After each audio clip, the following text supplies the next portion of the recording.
Hai, kembali lagi bersama saya Syifa Nabila.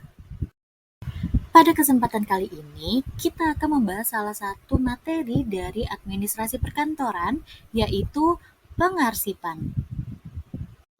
Baik, yang pertama kita akan membahas mengenai pengertian arsip.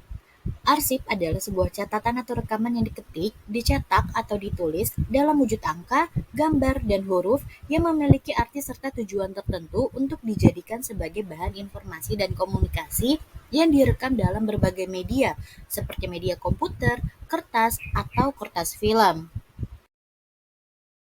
Istilah arsip dalam bahasa Belanda disebut sebagai archief, atau yang berarti archief mempunyai pengertian sebagai satu, tempat penyimpanan bahan-bahan arsip yang teratur, dua, kumpulan bahan-bahan arsip yang teratur, dan yang ketiga adalah bahan-bahan arsip. Salah satu tokoh kearsipan, Schellenberg, mengatakan bahwa arsip adalah warkat-warkat dari suatu badan pemerintah atau swasta yang diputuskan sebagai berharga untuk diawetkan secara tetap guna keperluan mencari keterangan dan penelitian, dan disimpan atau telah dipilih untuk disimpan pada suatu badan kearsipan. Menurut Arsip Nasional Republik Indonesia, ditinjau dari kepentingan penggunaan arsip, maka nilai guna arsip didasarkan pada kegunaan nilai guna primer dan nilai guna sekunder. Nilai guna primer yaitu arsip yang didasarkan pada kegunaan pelaksanaan tugas dan fungsi lembaga atau instansi pencipta arsip.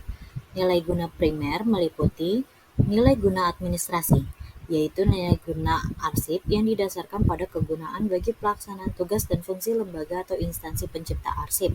Kedua, nilai guna hukum, yaitu mempunyai nilai guna hukum apabila berisikan bukti-bukti yang mempunyai kekuasaan hukum atas hak dan kewajiban warga negara dan pemerintah.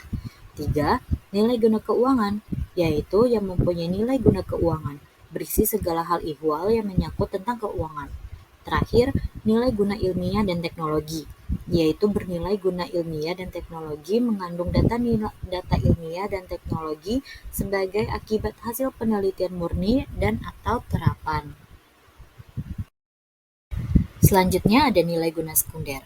Nilai guna sekunder yaitu arsip yang mempunyai pengertian atau sebagai tolak ukur apakah berkas, data, atau dokumen itu bernilai bagi kepentingan negara dan ilmu pengetahuan di kemudian hari.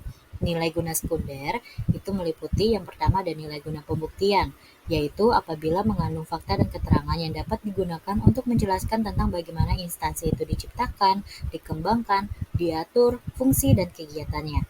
Kemudian yang kedua ada nilai guna informasional, yaitu arsip mempunyai nilai guna informasional ditentukan oleh isi atau informasi yang terkandung dalam arsip itu bagi kegunaan berbagai kepentingan penelitian dan kesejarahan tanpa dikaitkan dengan lembaga atau instansi penciptanya seperti mengenai orang, tempat, benda, fenomena, masalah, dan sejenisnya. Lebih lanjut dari arsip, ada yang namanya kearsipan. Kearsipan adalah proses manajemen untuk membuat, menerima, merekam, dan menyimpan arsip atau file. Proses ini menggunakan sistem khusus untuk menyiapkan, memelihara untuk pemulihan yang lebih cepat dan akurat, serta memusnahkan arsip sesuai dengan kriteria tertentu. Ruang lingkup kegiatan kearsipan meliputi penciptaan, penerimaan atau pengumpulan bahan manajemen catatan, pemeliharaan, dan penghapusan. Perkembangan teknologi dan informasi saat ini dapat membuat proses pengarsipan menjadi lebih praktis, cepat, dan mudah. Arsip dapat disimpan dalam format digital seperti mikrofilm, CD, DVD, serta hard drive untuk menghemat ruang dan waktu. Selain itu, ada juga cloud computing yang menggunakan teknologi internet untuk menyimpan file dan dokumen tertentu.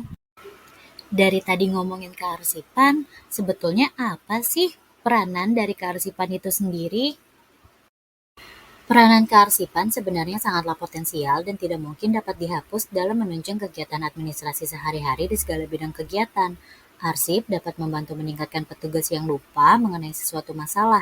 Sebagai sumber dokumentasi, arsip dapat digunakan oleh pimpinan organisasi untuk membuat ataupun mengambil keputusan secara tepat. Oleh sebab itu, dapat disimpulkan bahwa peranan arsip menurut Serdamayanti adalah sebagai berikut.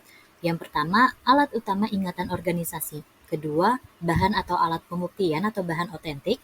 Ketiga, bahan dasar perencanaan dan pengambilan keputusan. Keempat, barometer kegiatan suatu organisasi, mengingat setiap organisasi pada umumnya menghasilkan arsip. Dan yang terakhir, bahan informasi kegiatan ilmiah lainnya. Sistem kearsipan yang baik. Keterangan-keterangan informasi yang terdapat dalam arsip yang mempunyai nilai guna dan keterangan tersebut tidak mungkin dapat diingat di luar kepala. Oleh karena itu, arsip-arsip tersebut harus disimpan dengan baik agar sewaktu-waktu diperlukan dapat ditemukan dengan tepat. Tentang sistem penyimpanannya dapat digunakan salah satu daripada sistem kearsipan yang ada. Perlu diingat bahwa tujuan penerapan daripada sistem kearsipan ini adalah yang pertama, dapat menyimpan warkat dengan baik dan aman. Kedua, dapat menemukan dengan tepat sewaktu-waktu diperlukan. Sistem kearsipan yang sering dan masih berlaku di instansi-instansi diantaranya yang pertama, ada sistem sentralisasi. Sistem sentralisasi merupakan kearsipan di mana semua surat perusahaan disimpan dalam satu ruangan. Kemudian yang kedua, ada sistem desentralisasi. Adalah sistem kearsipan yang dalam pelaksanaannya tidak dipusatkan pada satu unit kerja, karena masing-masing unit pengolah penyimpanan arsipnya pun berbeda. Nah, itu dia teman-teman segala pembahasan kita mengenai pengarsipan. Sebagai calon pekerja kantor, kita harus mengerti dasar-dasar dari materi pengarsipan, karena nantinya akan sering bertemu dengan pekerjaan yang berkaitan dengan pengarsipan nih di kantor nanti. Nah, karena materinya sudah selesai, sayang banget saya harus pamit undur diri. Oleh karena itu, sekian dari saya. Wassalamualaikum warahmatullahi wabarakatuh. Dadah!